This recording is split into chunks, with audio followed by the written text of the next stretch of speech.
So as chair of JNP, I'm pleased to welcome you all.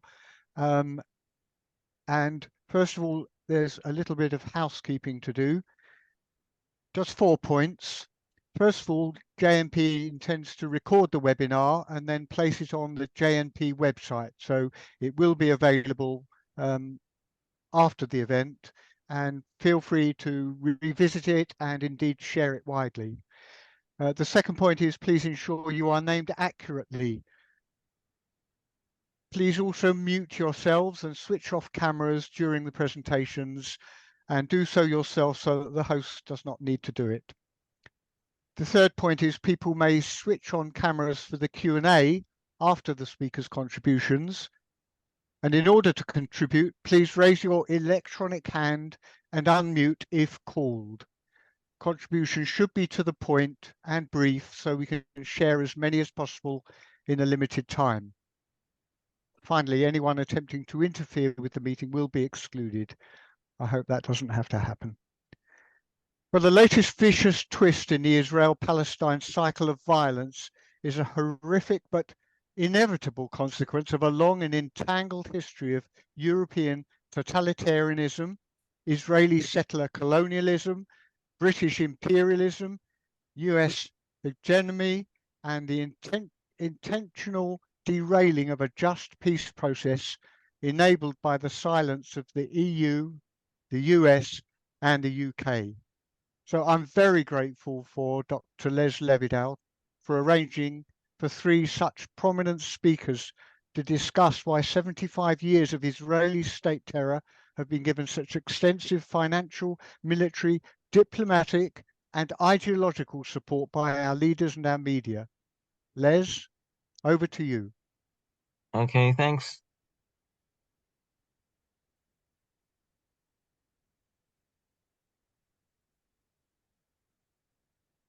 Since this webinar was planned last month, major Western powers have more blatantly supported Israel's war crimes, now including overt genocide, which together enforce its brutal racist colonization agenda.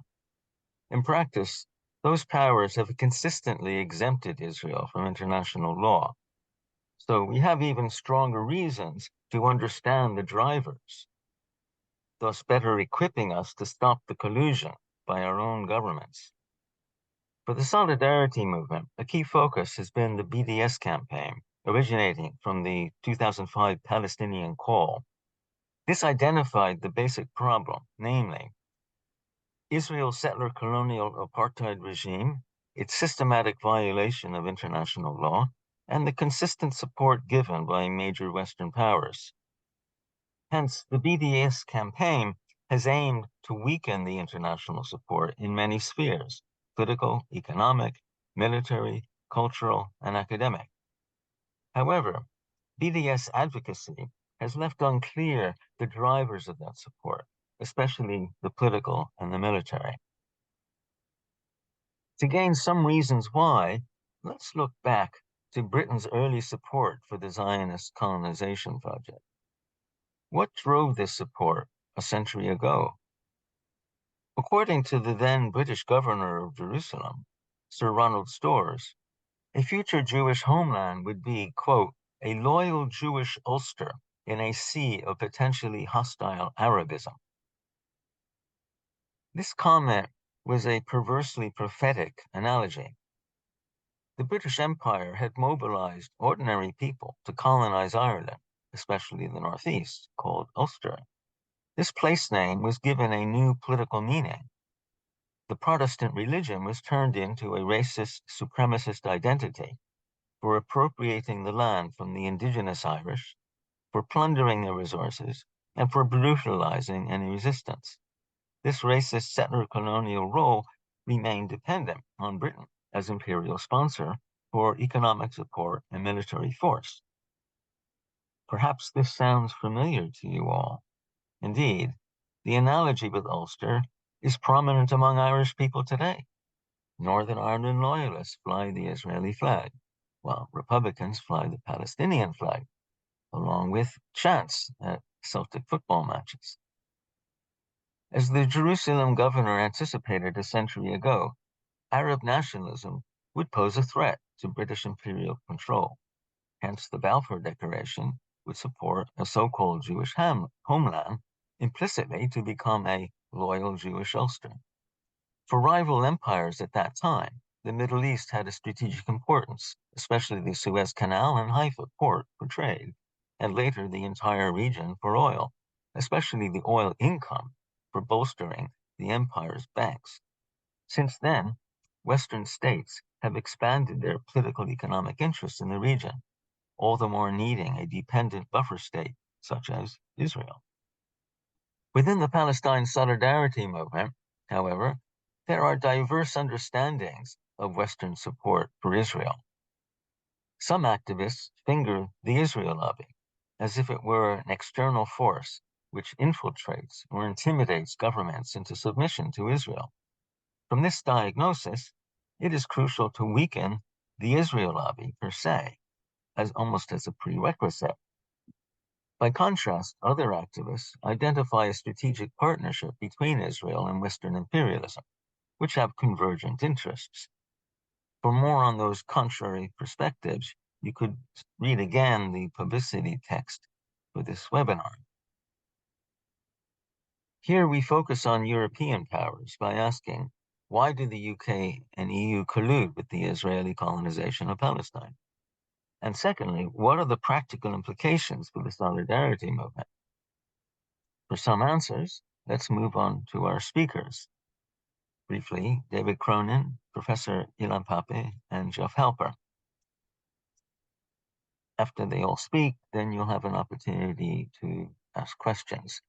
So I'll introduce each one before they speak in more detail. So firstly, David Cronin is an independent researcher based in Brussels.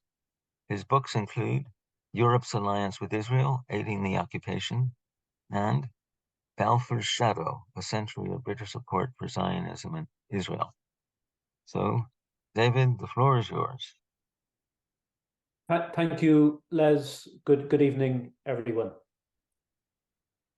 We have all probably seen headlines describing the Hamas-led operation of the 7th of October as Israel's 9/11. To put it mildly, such headlines painted a very incomplete picture. For one thing, they conveyed the impression that the Hamas-led operation was unprovoked. Decades of oppression against Palestinians, and in particular, the suffocation of Gaza, were omitted from the analysis. For another thing, Israel had already treated the 9/11 attacks of 2001 as directly relevant to it. On the 11th of September 2001, Benjamin Netanyahu was asked what the attacks on New York and Washington would mean for US-Israel relations. It's very good, Netanyahu replied, before qualifying himself by saying, well, not very good, but it will generate immediate sympathy. Israel exploited the 9/11 attacks of 2001 assiduously, positioning itself as an indispensable ally to major Western nations waging the so-called war on terror. The violence to which Israel subjects Palestinians was portrayed as an essential component in a war that was now supposedly global. The agenda pursued by Israel since 2001 also had an impact this side of the Atlantic.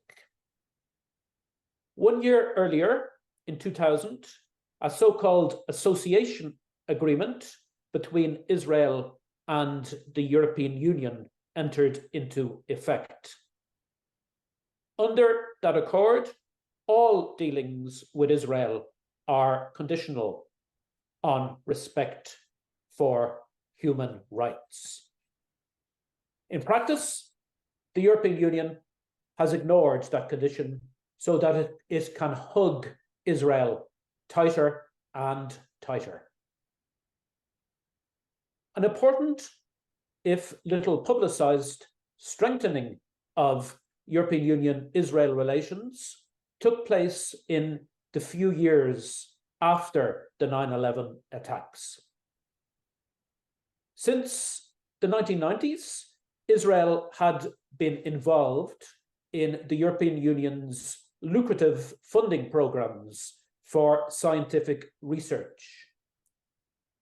Following the 9/11 attacks of 2001, the European Union added security to the list of teams which were eligible for funding through its research budget. Israeli firms and institutions have received handsome amounts from funding labeled security research, as well as from funding given other labels. The weapons makers, Elbit Systems and Israel Aerospace Industries proved especially adept at making successful applications for European Union science grants. Both companies test their products on Palestinians. Following the 9/11 attacks, the European Union and the United States oversaw coordination between Israel and forces nominally working for the Palestinian Authority.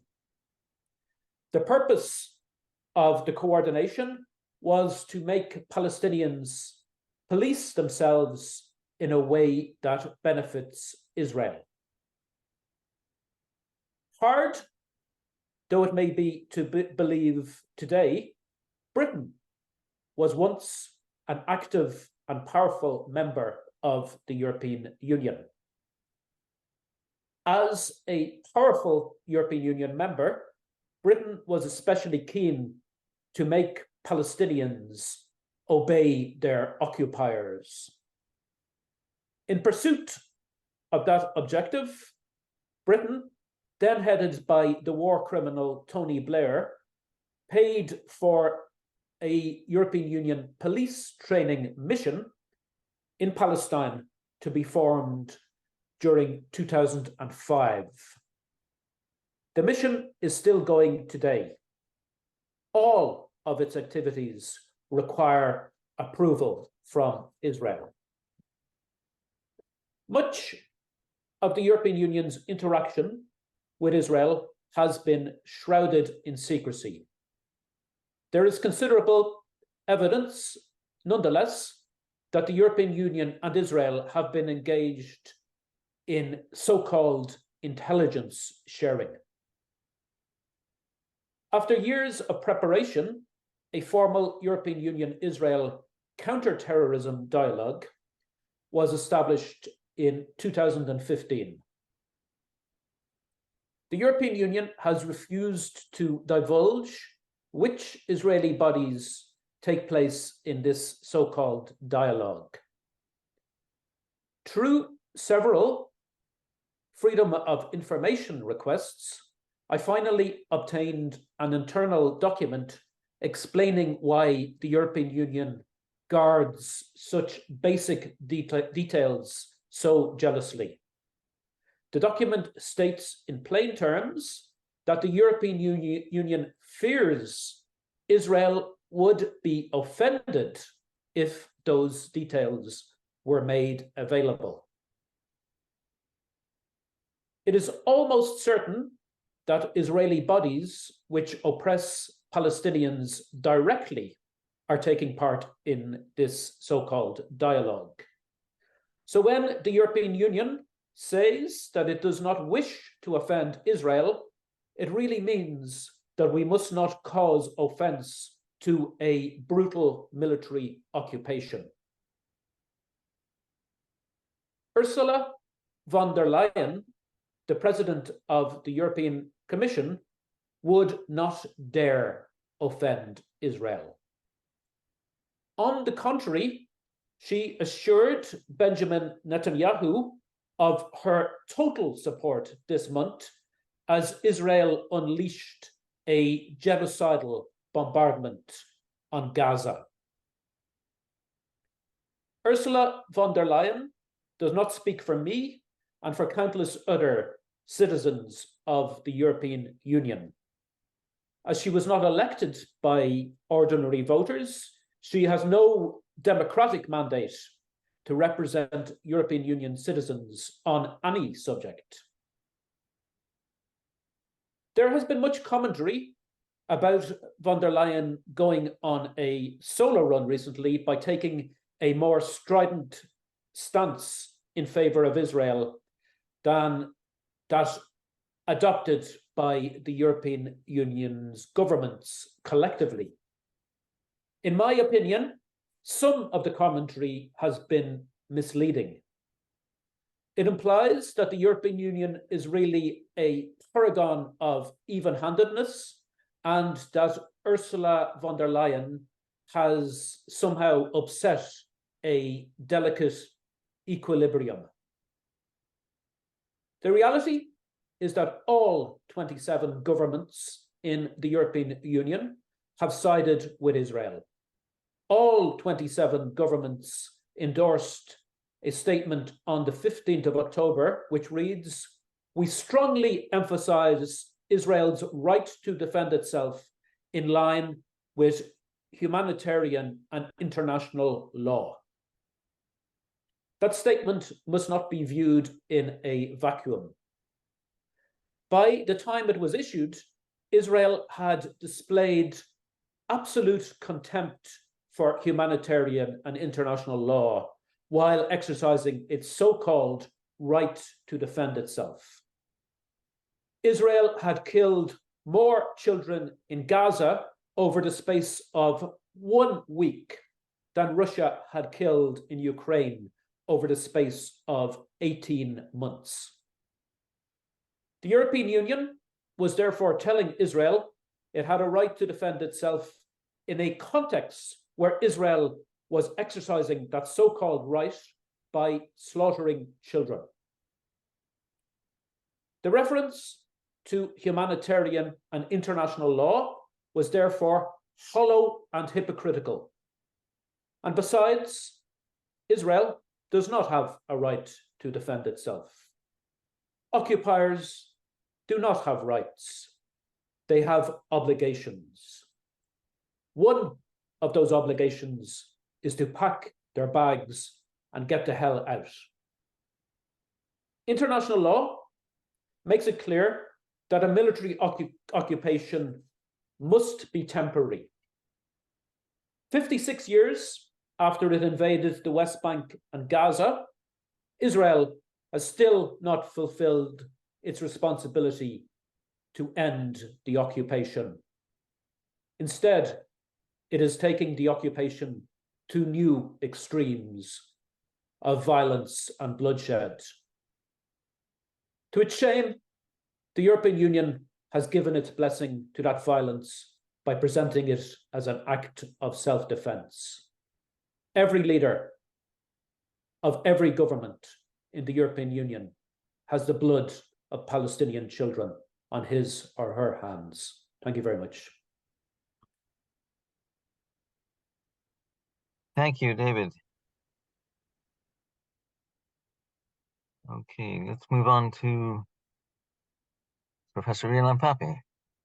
He is director of the European Center for Palestine Studies at the University of Exeter. His books include The Making of the Arab-Israeli Conflict, 1947 to 51. That was 3 decades ago. And more recently, 10 Myths About Israel. So, Ilan, the floor is yours. Okay, hi. Good evening. Thank you for inviting me. Good evening to everyone. I would like to take a more historical journey into explaining the particular UK rather than the EU and the UK, but the particular UK stands. One of the important ploy, I would say, that comes out from the coverage of mainstream media in Britain, and which is actually an emulation of the lines suggested by the Israeli propaganda and the pro-Israeli lobby in Britain, is to dehistoricize and decontextualize the events of the 7th of October 2023. It is used as a pretext for certain policies, both towards the Palestinians in Israel and towards those who support the Palestinians in the West, in particular in countries such as Germany, France, Britain, and the United States.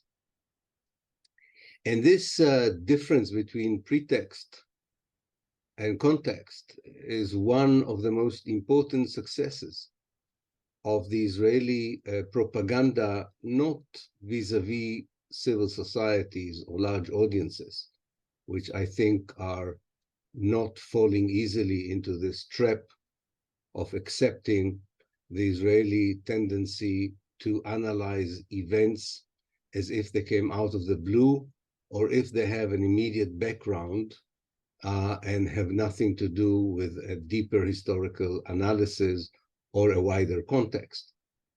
I think many intelligent people, definitely activists who follow closely the events in Israel and Palestine, people who read about this issue and study it, are not falling to the trap of the pretext. But it's important to understand that first and foremost, we are facing a situation by which Israel uses 7th of October as a pretext, and whether this is genuinely accepted by Britain, the EU, and the United States, or is it cynically accepted, or maybe even, as we can see from yesterday, only partially accepted by the EU, Britain, and the United States, and I'm talking about the governments, of course, it is still the most important shield that immunizes Israel from any effective action by governments, as distinct from actions by society such as boycott, to a level, or at least from any action that have any influence on its policies. Now, one of the problems of, and I'm saying it now from many hours of appearing since the 7th of October, to my surprise, in quite mainstream media, to which I was not invited before, I found out that one of the most important challenges I'm facing, or the most difficult challenges, actually not important, but those difficult challenges I'm facing, is that I'm confronted with a pretext, and I don't have enough time to explain the context. I'm confronted with sound bites, and explaining contexts cannot be done through sound bites. You need space and time, and you need to insist on space and time for providing the context that explains better what happened, why it happened, and what are the possible consequences of what goes on now. It is even more than just a pretext for genocidal policies in Gaza on the part of Israel, or the further suppression on the freedom of speech on Palestine and Britain that we are talking here about. It's a bit more than even pretext. It is possibly a mismatch of understanding, I think, between those in the British government who deliver what could be sound as a genuine messages of solidarity and even compassion, given what we have seen and happened in the first half day of Saturday, the 7th of October, and the way that these messages are being interpreted by the Israeli policy makers, and I would say also by the Israeli media and most of the Israeli civil Jewish society. By this, I mean that I'm not sure that the governments or the more conscientious members of the political elite in Britain, for instance, would be that easily extract themselves from the fact that the message they have sent was understood only in one way, even if that particular way may disturb some of them later on when the carnage would grow in numbers, the destruction would be even worse, and probably the cycle of violence would not be contained to the Gaza Strip, but might deteriorate into a regional war, and who knows, with consequences for World War III. The message of, let's say, of donning Parliament House with the colors of the Israeli flag was understood in Israel as a total absolution of Israel's criminal policies in the past and a total license to do what Israel wants in effect on the ground. But the pretext was not just for these policies in Gaza.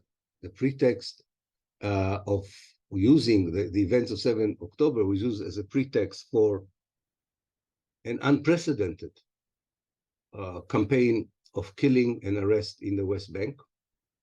In terms of numbers, brutality, and free license to the settlers, I don't remember in 50 years of occupation, into harassment of the Palestinian citizens of Israel, who by and large remain totally quiet and are afraid to show any signs of solidarity, and yet are being subjected to political arrests, firing from the jobs, and are intimidated and live under a fear of terror.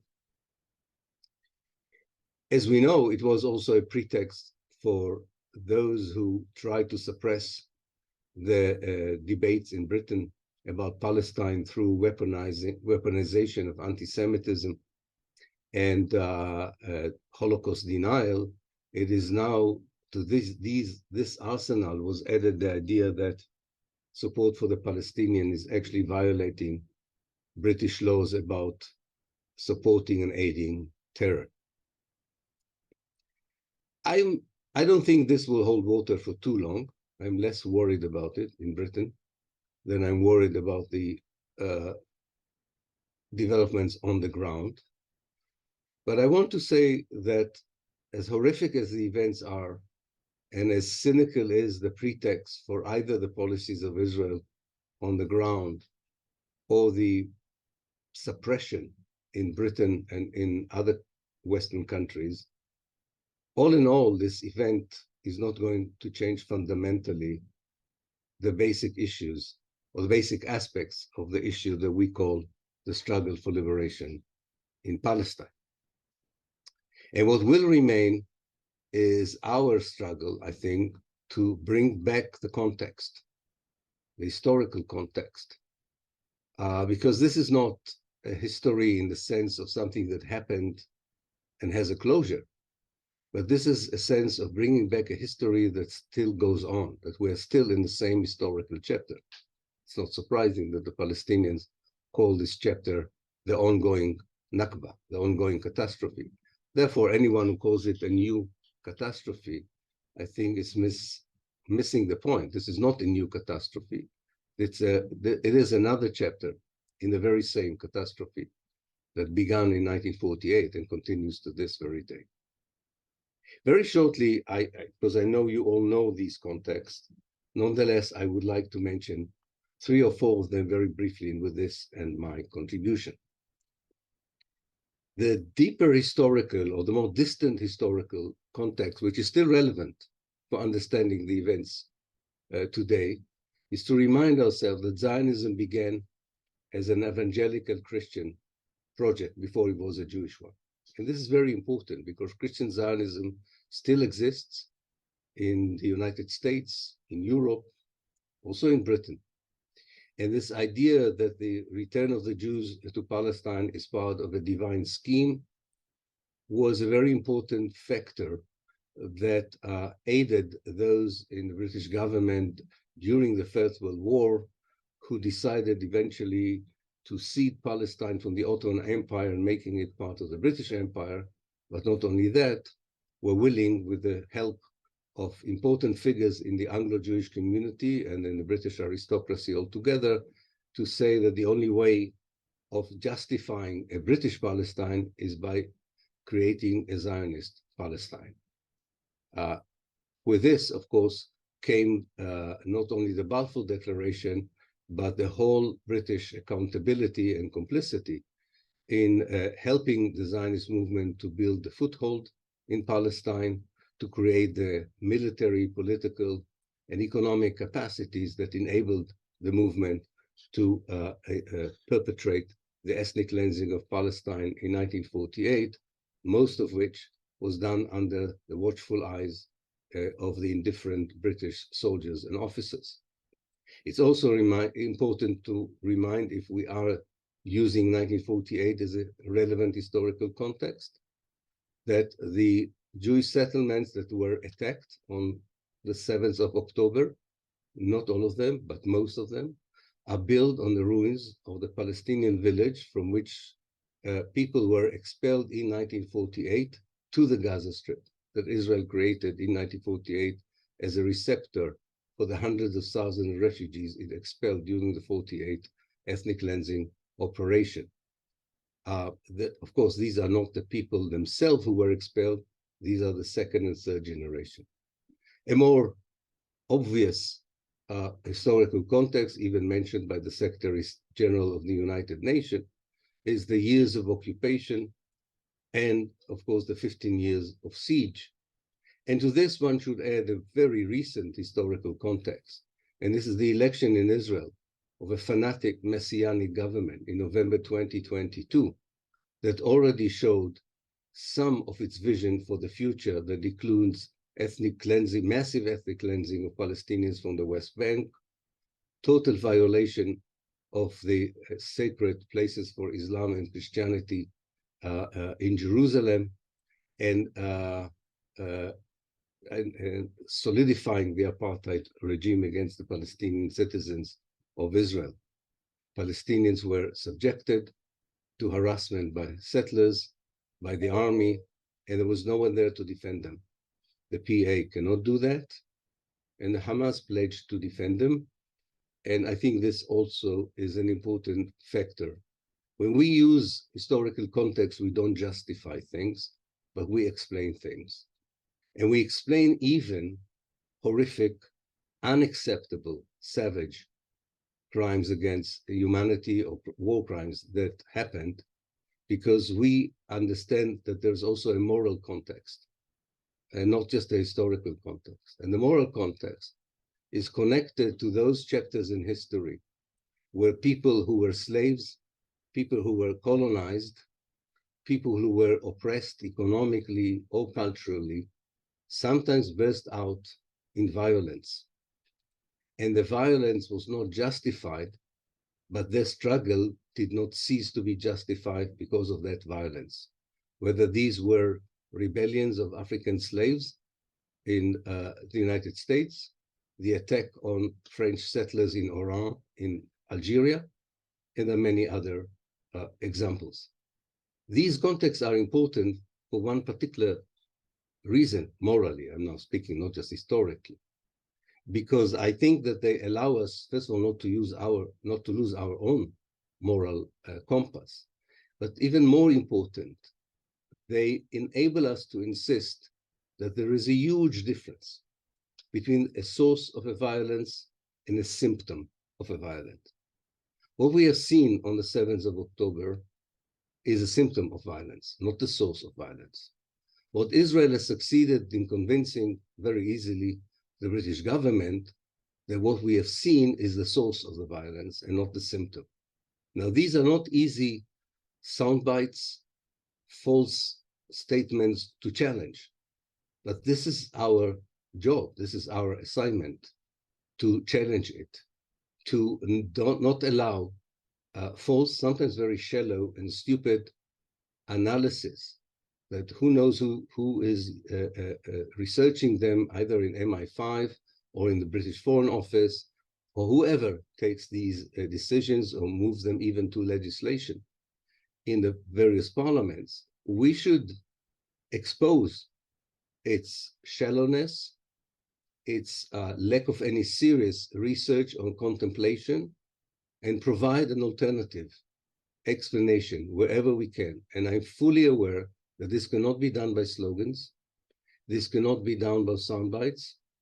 But nonetheless, this is the only way we can do it, because we are facing a structure of lobbying and interpretation and narrative that was not built yesterday. In Britain, the foundation for the pro-Israeli and pro-Zionist lobby were already laid in 1900 in the Fourth Zionist Congress when Herzl came over to London. And this is a very solid structure that controls politics, opinions by money, intimidation, and persuasion. And it can only be challenged by serious, professional, systematic, strategic work alongside, and of course, I don't want, with this I would end, I don't want anyone to misunderstand me.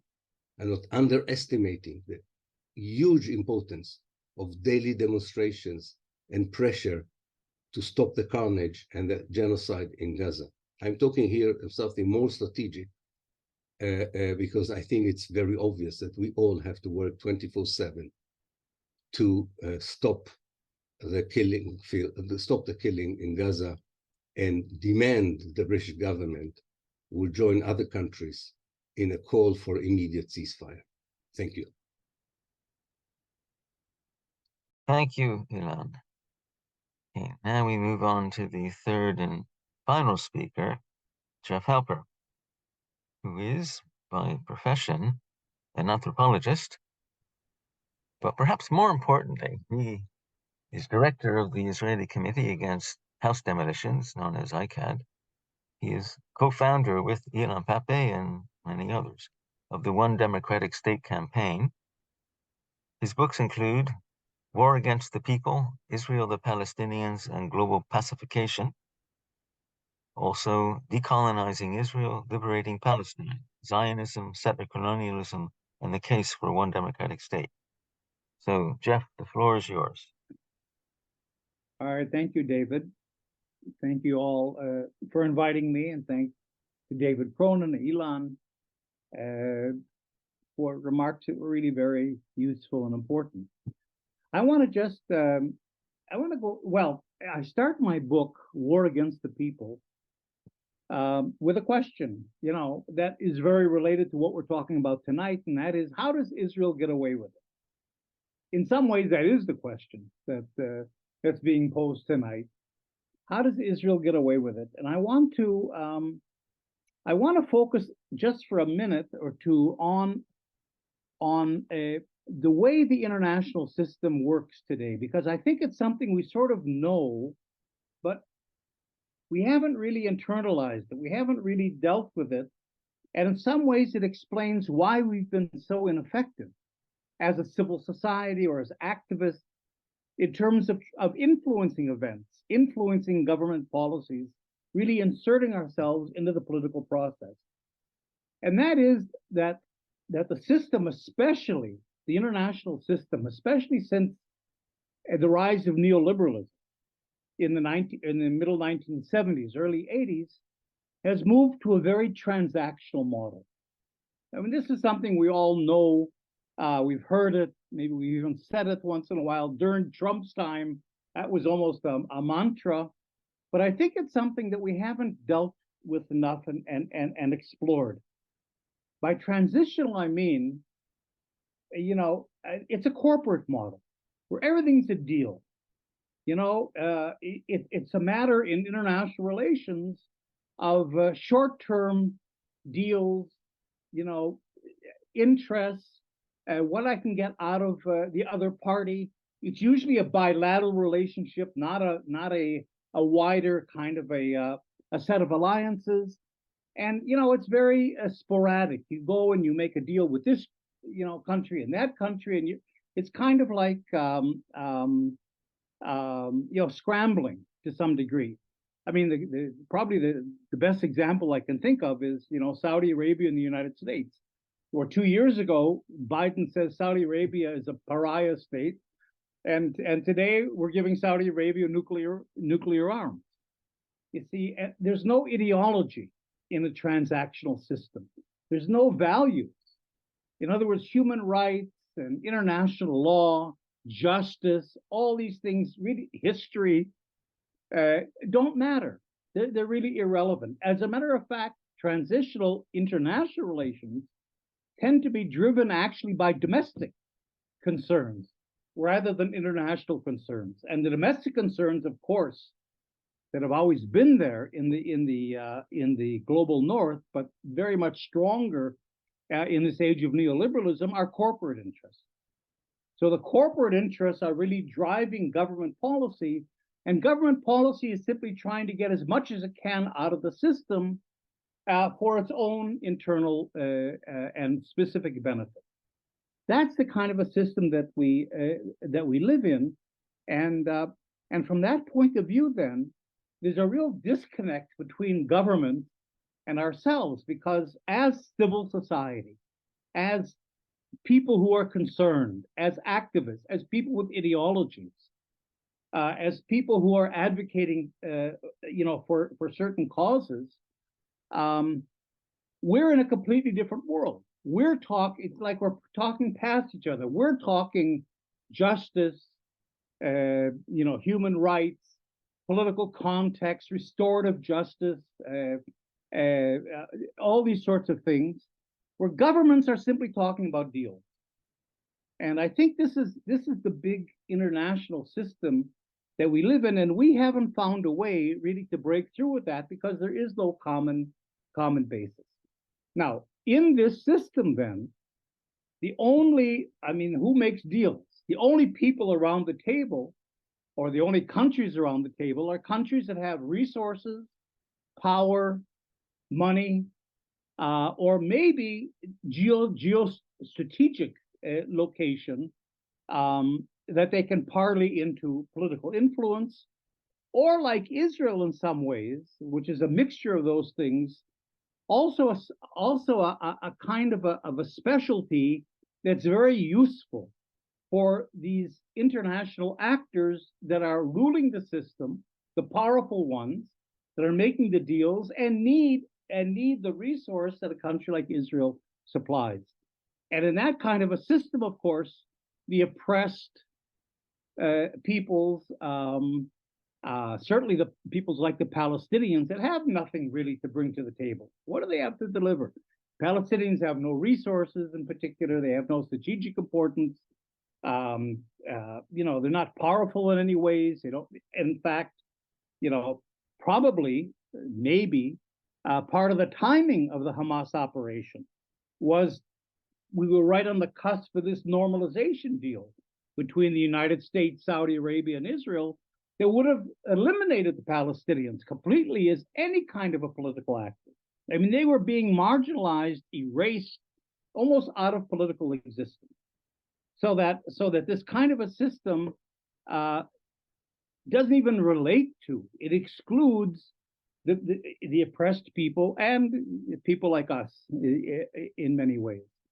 So what Israel has managed to do is to parlay its century-long, or even more than century-long, colonial takeover of Palestine, which is a very violent process of displacement, of course, and more over time of population control, into a resource that's really needed in the international system today.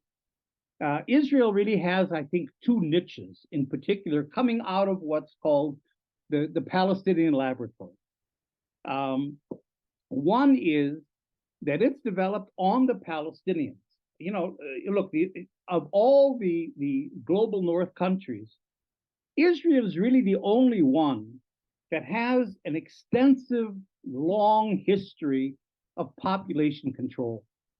You know, the United States went into Afghanistan, went into Iraq, even the French in Algeria, the British, you know, a long time ago in their colonies, but the powerful military nations of the world don't have that kind of competence in terms of micro population control that Israel does.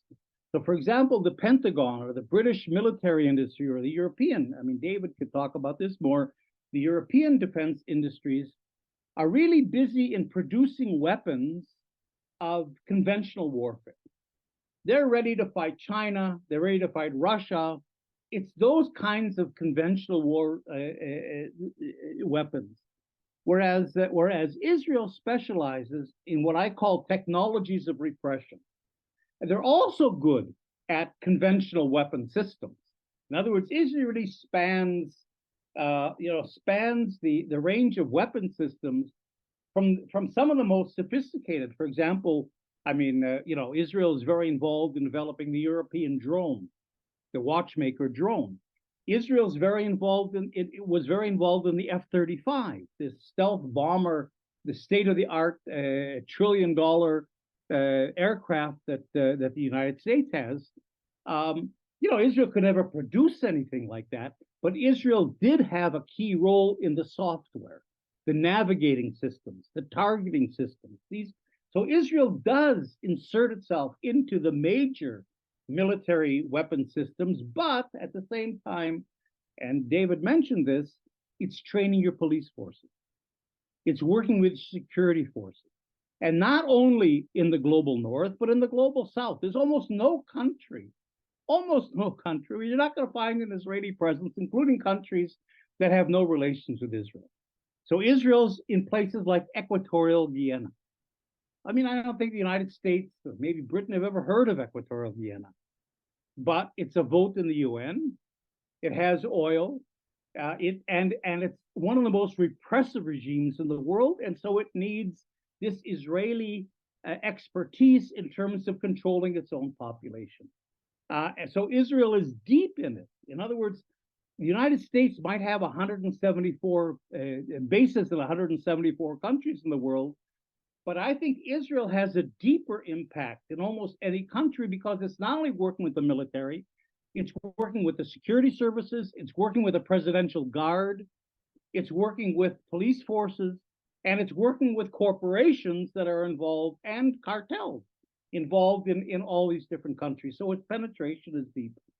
So what I'm saying, and I'll stop here because the time is getting on. So what I'm saying is that Israel has two major niches that it is parlayed into what I call its security politics. That explains why it has the support of the United States and the UK and Europe and other global north countries. Its first niche, of course, is again this niche of population control. That Israel, in particular, first of all, Israel serves repressive regimes from Egypt to Saudi Arabia to Equatorial Guinea in terms of repressing their own population. But at the same time, we have to remember that as neoliberal capitalism is closing down today, and as a whole new generation of young people are excluded from the market as well, will not have the standard of living of their own parents. As the planet is burning up, the capitalist system has to become more repressive globally in the UK as well as in countries of the global south in which the resources are being looted. And so Israel is really has that niche of population control and repression. And the second niche that I'll just mention, again, is the niche in this neoliberal capitalist system. And that is that as the system closes down again, Israel's become, I would say, one of the main enforcers of global capitalism. Israel's not the only country with military prowess. It's not the only country with surveillance systems, of course. But Israel has kind of put it together in a package in a way that I don't think any other country has really done. And so when you're looking to enforce suppressions of populations all over the world, Israel is the go-to country for that. So I think in this transactional, neoliberal capitalist world that we live in, the macro and the micro, Israel has managed to find a niche that's made itself almost indispensable. And that, I would submit, is how Israel gets away with it. Thanks. That's great. Thanks to all the three speakers for wonderful talks. I'd like to put a general question for all three of you before we take questions from other participants. And it brings together some points from all three. And that is, how can we understand this security agenda as a partnership? I mean, the publicity text emphasized at least one viewpoint on the collusion, is that it's based on a partnership, but for what exactly? And this relates also to Ilan's distinction between pretext and context, that I think the people attending this event understand intuitively that the appeal to security has always been a pretext, that is supposedly the necessity to protect us all from any harm. But who is being protected and who is being attacked? And once you ask those questions, then you see it's about protecting elite interests, including in the Western countries that support Israel. And that what Jeff calls population control perhaps would be better put as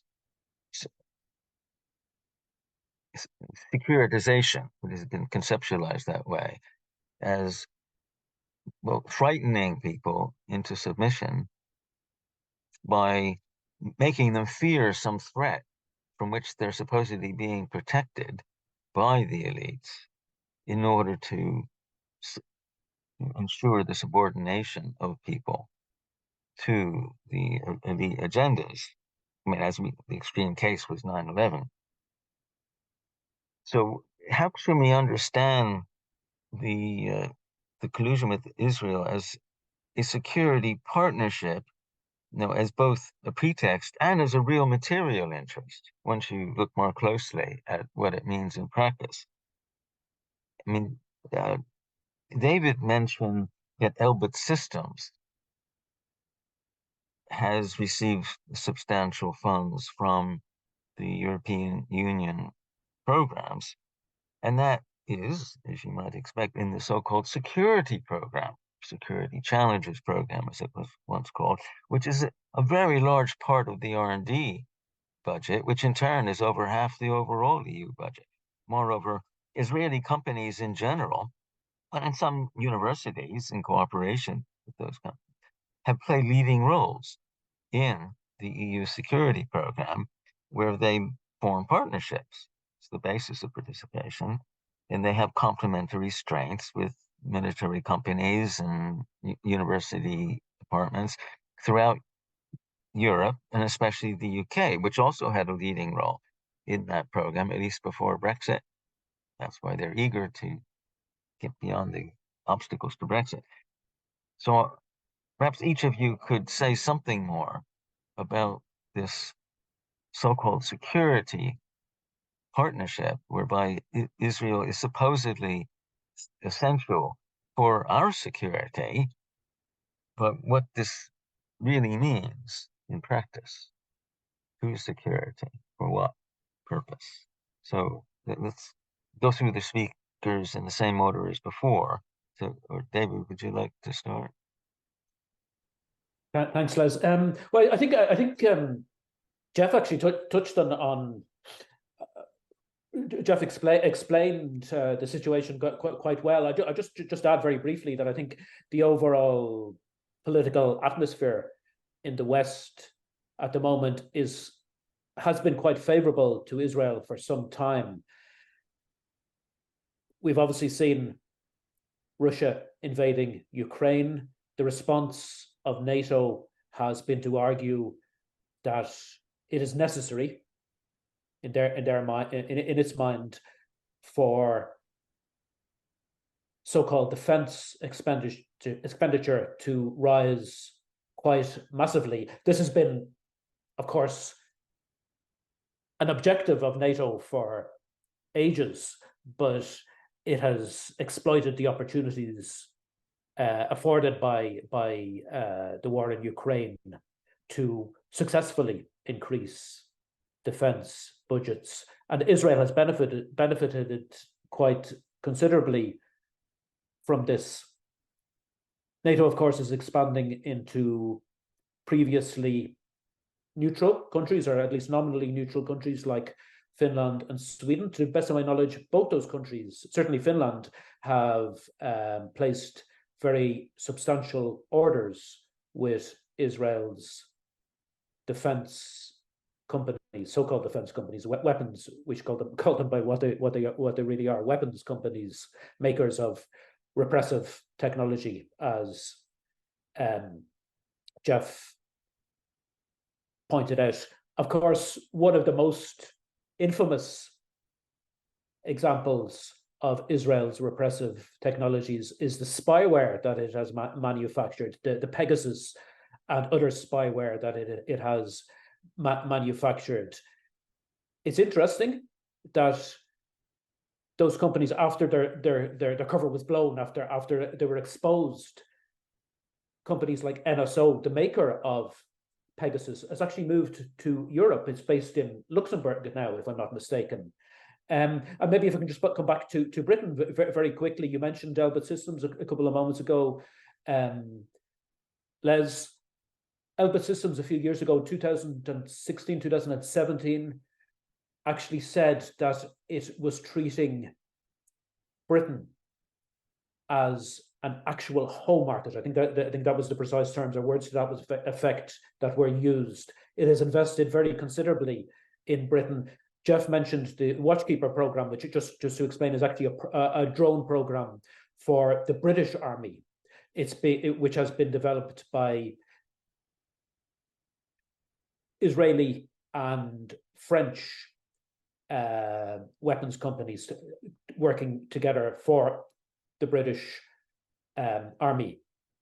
You've seen perhaps one of the most inspiring, just to finish on maybe on a more positive note, one of the most inspiring things we've seen anywhere in the world in recent times has been the arrival of groups, direct action groups such as Palestine Action, that have actually gone into these companies, gone into investments, gone into factories that Elbit has built in Britain and smashed them up. I fully applaud that action. I think it's absolutely necessary. Elbit is directly benefiting from the genocidal attack on Gaza right at this moment. So I think any action that is being taken to challenge it should be applauded. Okay, thanks, Ilan.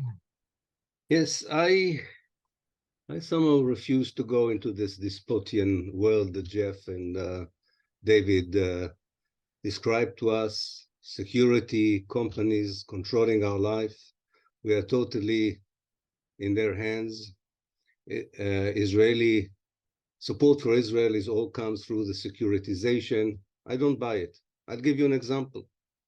My university is afraid of allowing free speech on Palestine because the government might stop funding. Harvard University is afraid of allowing too much freedom of speech on Palestine because Jewish donors withdrew their money from Harvard University.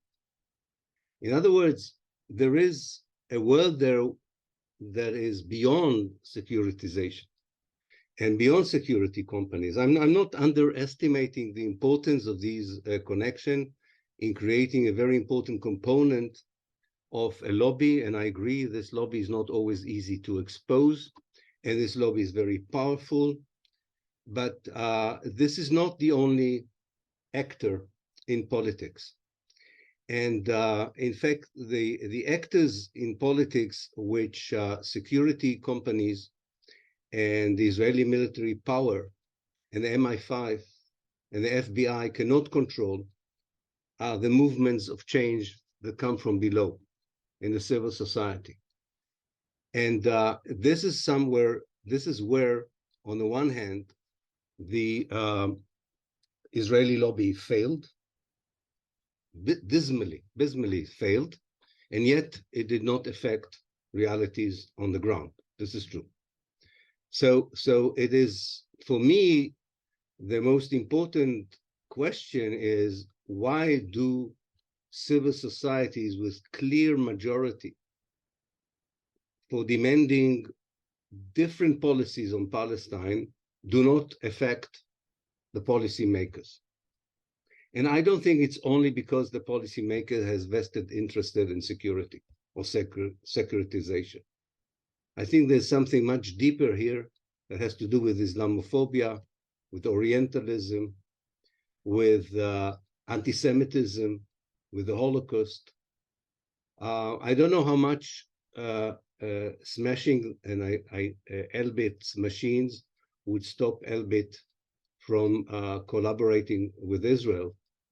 But I do think that a powerful movement of civil society can try again. It almost succeeded in the Labour Party, can try again and get to the higher echelons of the political system, so that the early precursors of conscientious politicians from above who were willing to rethink British and American policy, and maybe one day even French and German policy, would not be deterred in the next generation or two for doing the same.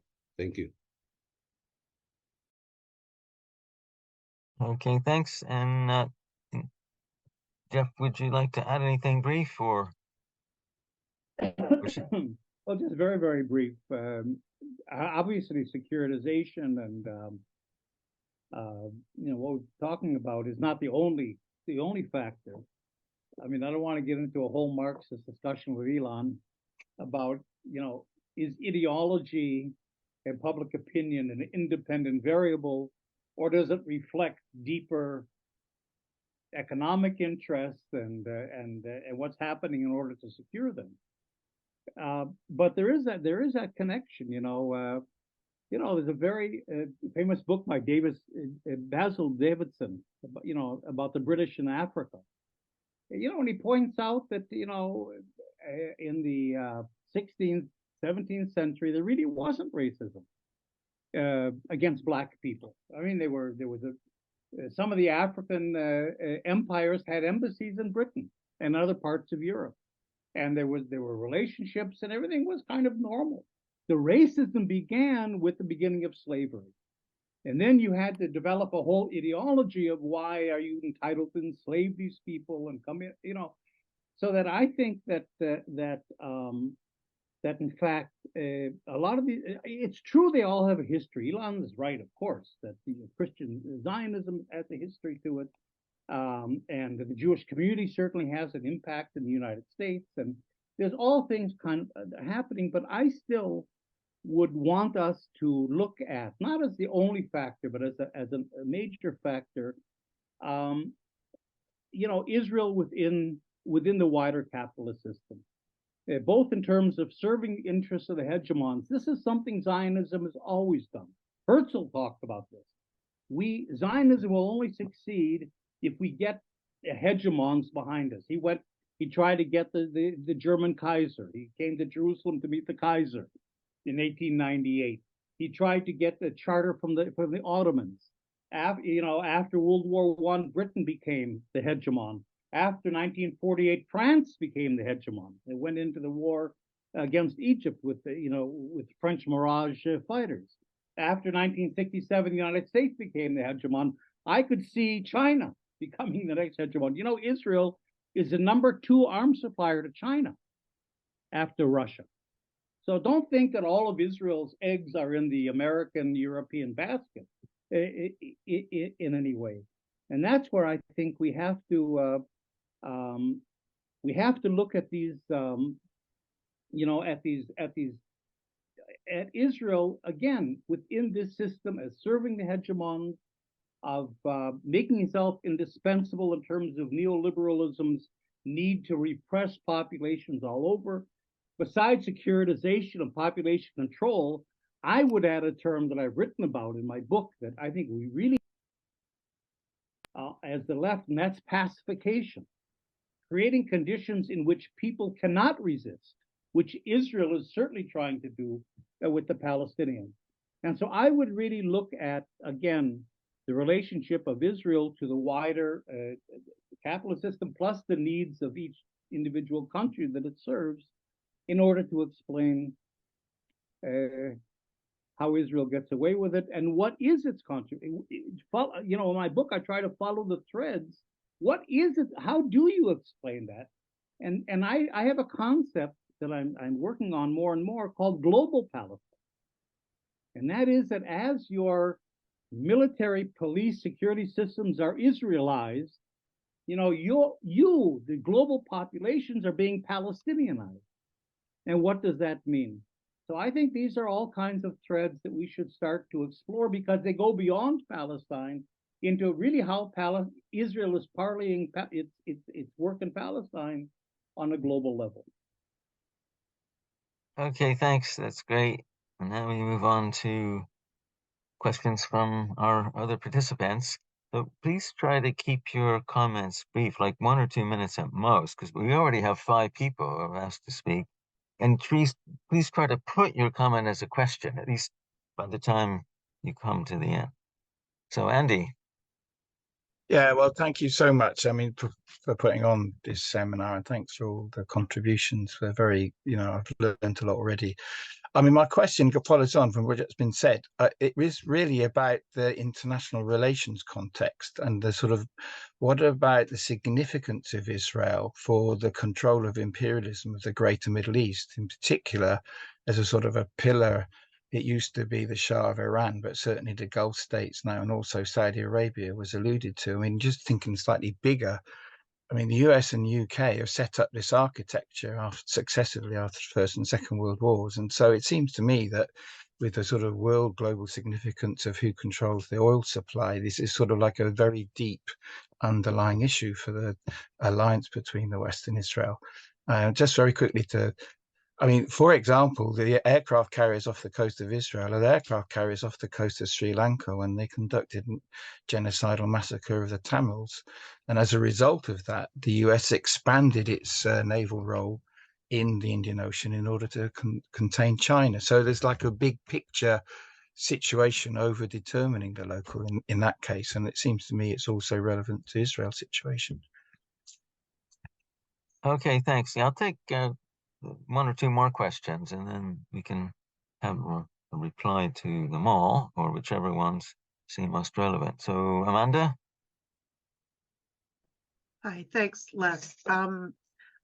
It looks as though after, the assault on BDS and, this ideological offensive out of Israel, but also its colonial or imperialist partners, that it's failed to a certain extent. I mean, the size of the protests on the streets in Europe, in the UK, some people are not getting, the official message, the implosion of the Labour Party. It's very gratifying to see, actually, I'll have to say. But I know that JNP, Les, yourself, and Jeff, you've been involved in what you called in your book decolonizing solidarity, both within Palestine, Israel, during the flotilla a few years ago. And it's as somebody from another settler colony, it's really exciting to see you connecting to other struggles for self-determination, including indigenous struggles. And Andy just mentioned the struggle for Tamil Elam. I'm wondering if you could comment on the health of those. I mean, to be honest, that's what's going to win the day from my perspective, not the UN or turning the hearts and minds of imperialist governments. It's going to come from below, and you're doing amazing work on the ground. So I'm just wondering if you could comment, maybe prior to October 7th, how peace building towards a democratic single state, for example, was going, or connecting with other struggles. Thank you. Okay, thanks. I'll take one more, Virginia. Go ahead. Okay, thanks. Just going back to what Ilan was saying, when he said that it can't be sound bites, I have a question about that, because my immediate reaction is, well, yes, and well, no, because for whatever reason, Israel is deemed to be so valuable. The weapon that it uses, and other people or other ruling classes increasingly are determined to duplicate, is this new religion, which is a combination of the Holocaust, anti-Semitism or bogus anti-Semitism, and sort of relatively more old-fashioned ideas of civilization and inferior races. And one feels for some journalists, but it's not just journalists, who don't have sound bites. They're also restricted, but in order to sort of react to what the journalists can't provide, you do need something that will give you the ability to create sound bites. And I wonder what you thought of that. Okay, thanks. So we'll have some response from the three speakers, probably maybe just choose one or 2 points. There wouldn't be enough time to respond to everything that all three people said. And also perhaps relating to the second main question for this event, what are the implications for the Palestine Solidarity Movement? I think from the comments from David and Jeff, perhaps that should be broader. What are the implications for global movements, fighting against exploitation, for democratic rights and for democratic sovereignty, popular sovereignty over their resources, which are really the target of the securitization agenda? So you might answer the question in broader ways. I mean, and certainly, Ilan is right to say that these methods don't necessarily succeed, but then what do those movements need to understand about the security agenda in order to overcome it and defy it? So, which of you would like to start? I can start with the last question about soundbites. I think that the soundbites that we are facing, as I said in my intervention, are very shallow. They're very easy to unpack.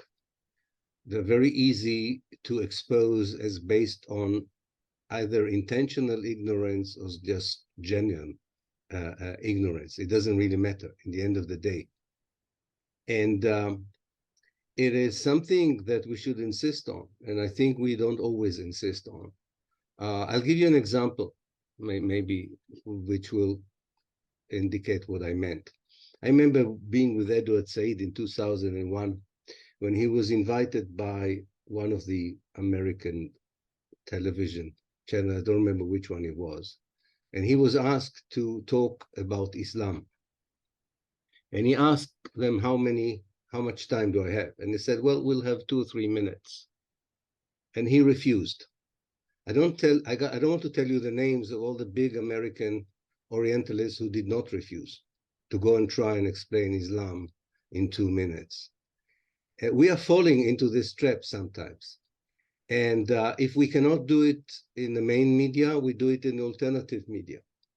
And if we cannot do it in academic institutions which are afraid to do it, we're doing it in academic institutions that are not afraid to do it.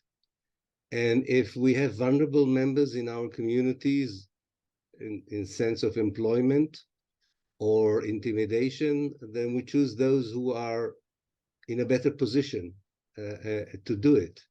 But I think this is a huge and important area of confrontation, because it is something that has, we know, paralyzed, intimidated a lot of people. And it is based on such fabrications and misconceptions that we should insist on our right to do this.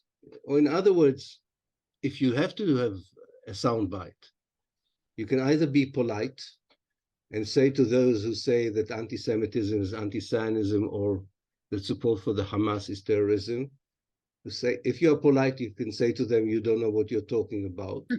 And if you're in a hurry, you can say, you're such an imbecile.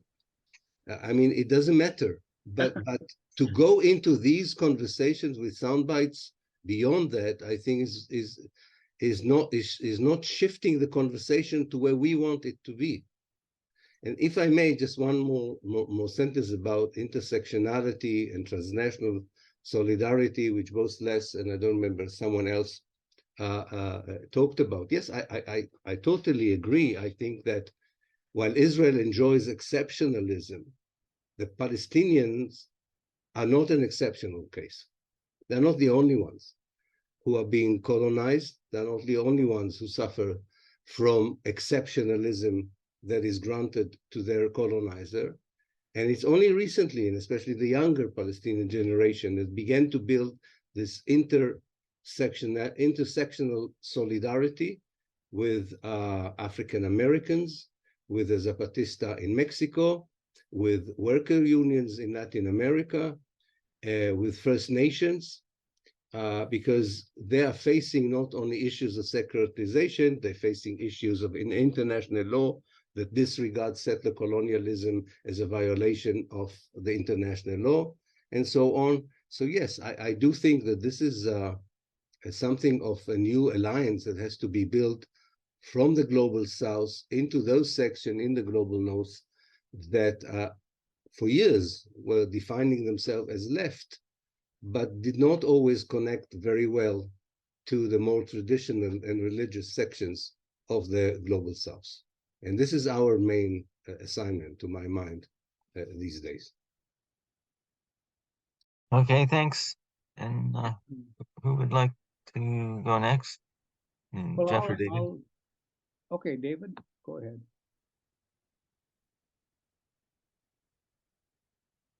Go ahead, Jeff, please. All right. All right. No, in terms of the questions about linking to other struggles, I think Ilan, mentioned that, and from the point of view that there's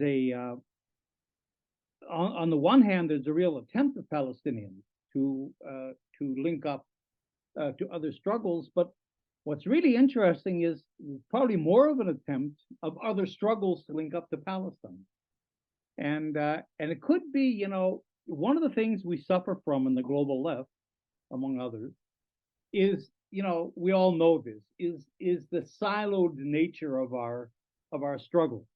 I mean, you have Israel-Palestine wonks, and then you've got anti-war wonks, and then you've got climate change people and women's rights and identity politics and third world debt, and you can go down the list. And each one is really important and has its organizations and has its movements and has its processes, but we're not very good at linking up, breaking down those silences and linking up. And that seems to be actually what the Palestinian issue is doing. I think the Palestinian issue, on the one hand, is kind of a microcosm of what's happening between the global south and the global north. And that's what I try to explore when I talk about global Palestine. And that is, if you think about, what are we talking about in Palestine? Indigenous rights, settler colonialism, and other kinds of colonialism that certainly has been the experience of peoples of color, many of whom were from the global south but now find themselves in the global north. Militarism and the whole economy of militarism as well. I think you can go down the list in terms of much more globalized issues that are found within the Palestinian issue itself. But at the same time, I think what's happening is that the Palestinians have become emblematic in a way, even if they're not always articulating it. They're becoming emblematic of the struggles of peoples all over the world.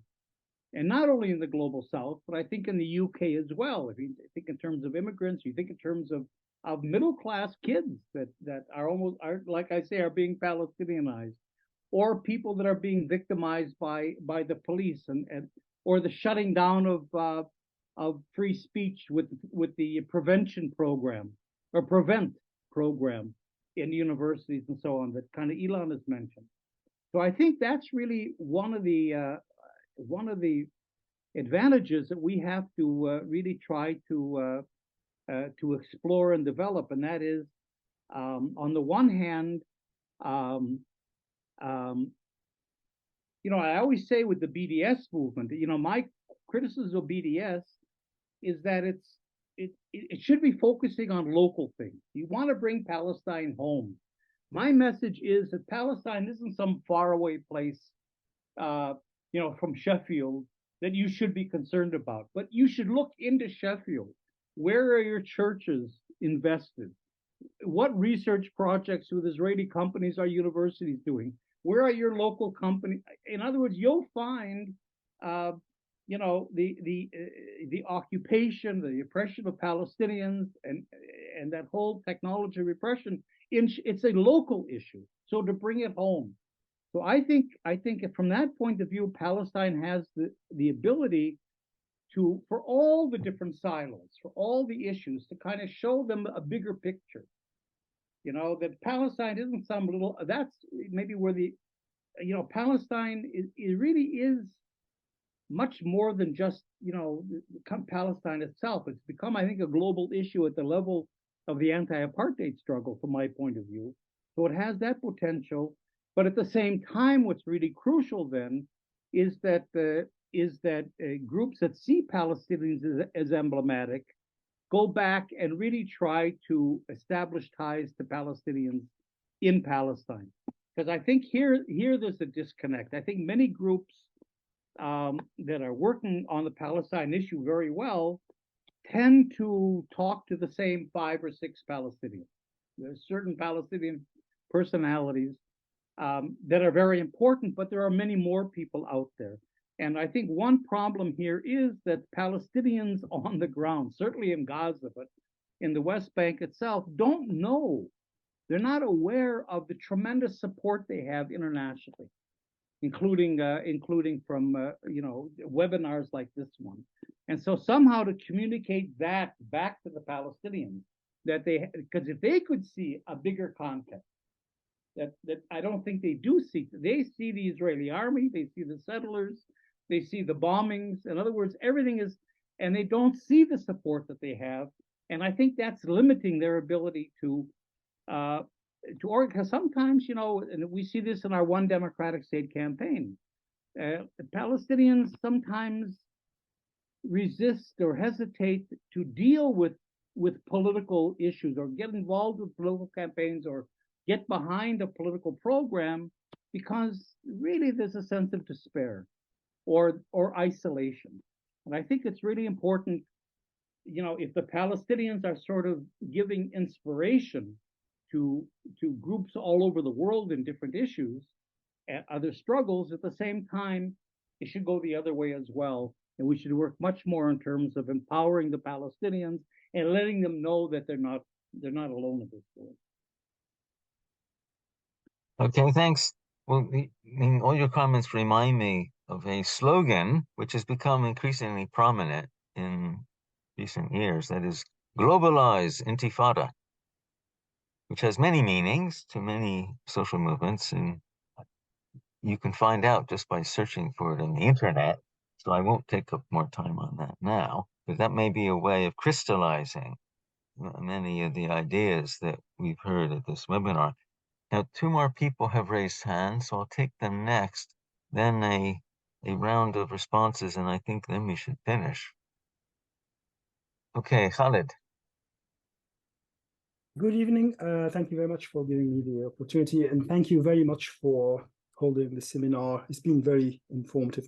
I'm interested in the future, really. Interested to know what we think about the future, because it has been very confusing for me as an Arab living in the UK.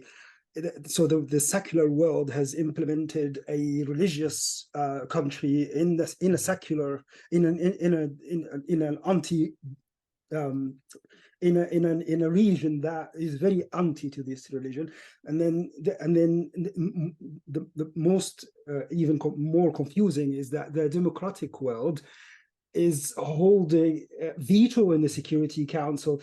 And the problem I see from my point of view is the ideology, both ideologies, even a two-state solution, from my opinion, just with the benefit of this hindsight, I think that because of the religious ideology, there will not be peace even between two states, because you will always have extremes from both sides. And a one-state solution isn't going to work because Israel will not have the control over it, and there will be a minority. So I'm interested to know what the solution is. Certainly, I would love to hear from Ilan as well, as a Jewish professor who lived in Israel. Thank you very much. Okay, thanks. And Idai. Yeah, hi. I just had a quick question. I logged in slightly late. So if, in 2 words, I heard you mention something about Israel, Egypt, and Saudi Arabia. Would you be able to just in 2 words explain what that was about, if you don't mind? And a second question I had is just a book that was mentioned by Basil Davidson. I just wanted to know the name, if that's possible. That's it. Thank you. Okay, if the speakers send us the details in the chat, then we can send it to everybody. That's probably the simplest way to do it. Okay, thank you. So this is, I think, will be the final round because we've gone almost 90 minutes now. And just pick up on Khalid's question, which really expresses a question from many people. How can democratic countries behave in this way? You know, supporting Israel so consistently and now supporting genocide and supporting the two-state deception, as we call it, which simply facilitates the ongoing colonization. But we could turn the question upside down, given this behavior and the security alliances along the lines that Jeff and David described. Then what does it mean to call our countries democratic? Right. Okay, so I leave you all three to make your final comments. Will I go first, Les? Yes. Okay. I'll try to deal with this extremely briefly. I mean, the democracy that I see at the moment is coming from the streets. It's not coming from leaders. It's not coming from governments. Governments are complicit.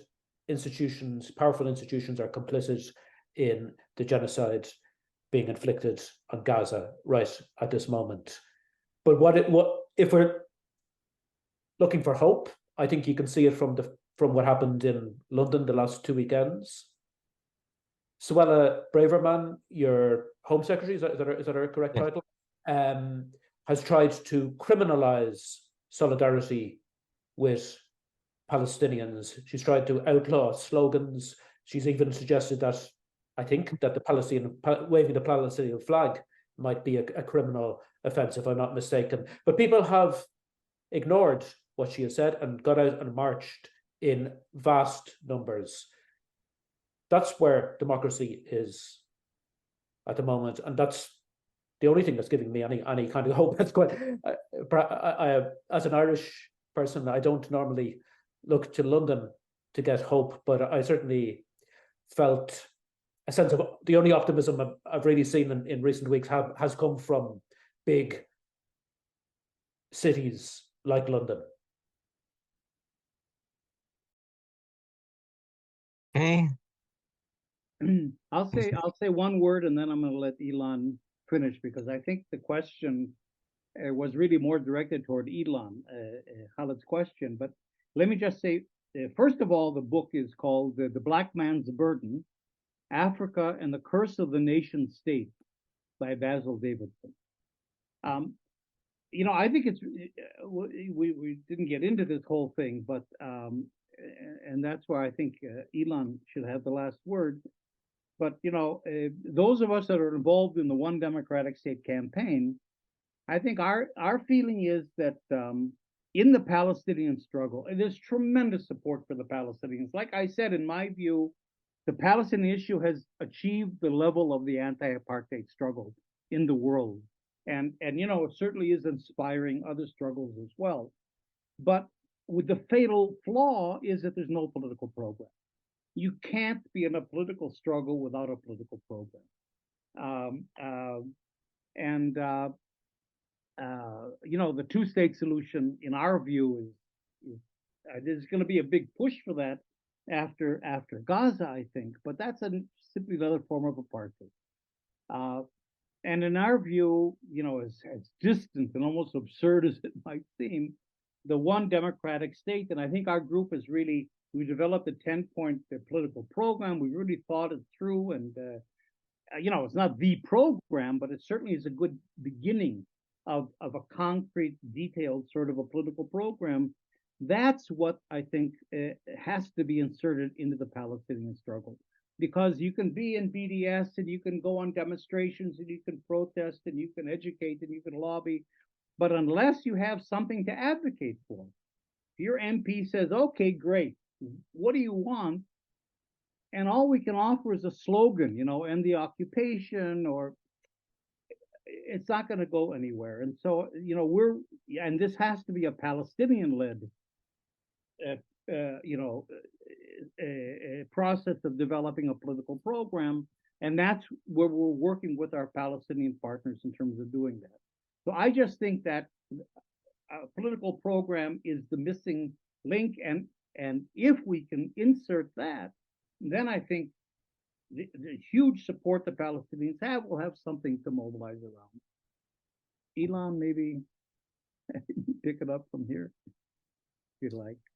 Yeah, thank you. First of all, Khaled, Jeff is also a Jewish professor who lives in Israel, so he also knows quite well the Israeli beast from within, so to speak. I would say two major points, Khaled, and maybe also respond to less final comments. One is more general about democracies. A very common remark among my Palestinian friends, at least, and among of my many friends in the Arab world, I just gave a long interview to a leading Iraqi newspaper in Baghdad. They all say the same thing: democracy is overrated as a political system from their point of view. And it's not surprising. Democracy was weaponized to colonize them, to disintegrate them, to pit one sect against the other. There's very little belief in the Western model of democracy in the Arab world.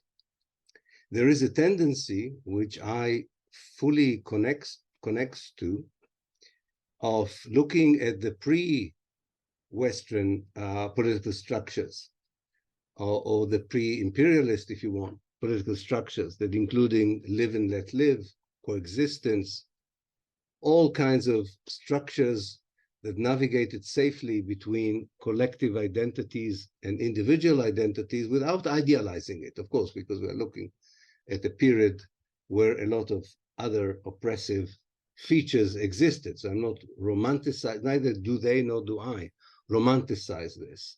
But definitely the structure of the nation state that the West has created after the First World War is not conducive for democratic regimes, and is not conducive for stabilized life, or is immune from further Western imperialism and its destructive impact on people's life. And I think this is something to think about. It deserves another webinar, so I won't go into it. But you can take like you can treat the democratic model as a modular model, meaning you can take bits and pieces from it. You don't have to take the whole deal, because the whole deal includes a lot of things that definitely people in the Arab world and the Muslim world, even those who would love to change the regime under which they live, are not necessarily see as the right alternative. And I suppose there's a lot of people in Britain and the United States and in the West that feel very much the same about white democracy and its benefit, its advantages and its disadvantages. Finally, as Jeff mentioned, we are, Khaled, we are part of a movement that feels, first of all, that we have no choice. I mean, we cannot, as long as we are there, you know, we cannot throw our hands and say one state is not working, two states is not working, and there's nothing we can do. We have very little faith in all the political leadership that are around us. And I'm talking not about Jeff and me here. I'm talking about the people who are at this point galvanized around the idea of a one democratic state. There is a crisis of confidence with existing bodies that represent us, that claim to be our leaderships.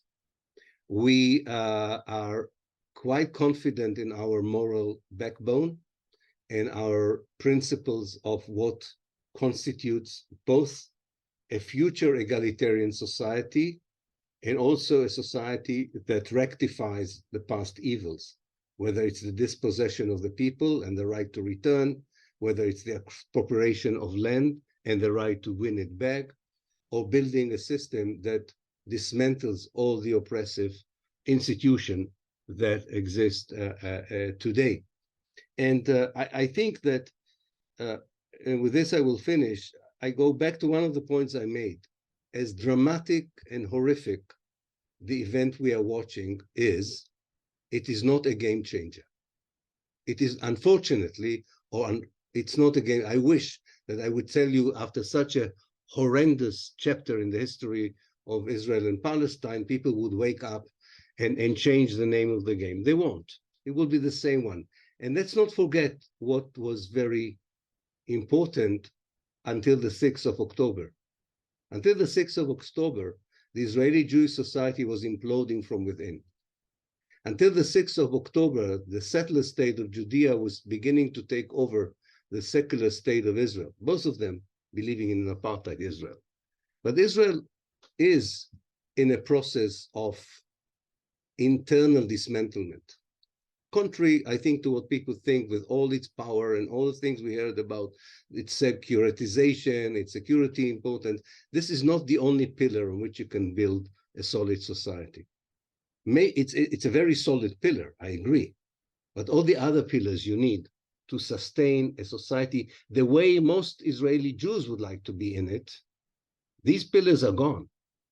These pillars are gone. The only pillar is the material/military one. Not much else has been left there. Even the solidarity that the Israeli, I'm now in Haifa, the Israelis are telling us how wonderful the Israeli society is. This is just a fabrication of the Israeli media. There's no solidarity. There is no social cohesion. There is a state that has broken down its most important promise to its citizens. I mean, all these things come back to what Jeff said, and with this I would finish. I think we are still in a process which will provide the Palestinians an exceptional historical opportunity to move towards liberation. The question is, are the Palestinians there ready to take it? Because the historical opportunity is unfolding in front of our eyes. And the question is, are the Palestinians able to seize that moment? The fact that this moment is very cruel and very brutal is not different from the last days of apartheid South Africa. It was particularly brutal. The French colonialists were particularly brutal at the last days of colonialism. The brutality is not an indication for the solidity of Israel or its viability. In fact, the brutality is always an indication that something is not working in a conventional way. Thank you. Okay, thanks again to all three. Just a brief final comment. I mean, the insights here give us ways to understand the barbaric attacks on the Palestinians, especially Gaza now, as indicating the limits of a repressive, exploitative, neo-colonial model. At the same time, as we're seeing increasing antagonism between the pro-Palestine movements in Western countries versus their own governments and all the institutions, including universities. So all of this gives us a way to perhaps rethink what we mean by democracy. Whose democracy? For what? Organized by what means?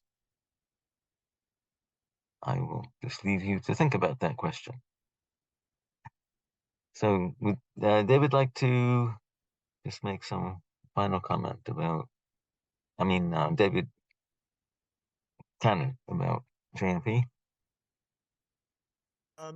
Well, been very stimulating talk and a very relevant one. We planned this well before October the 7th, and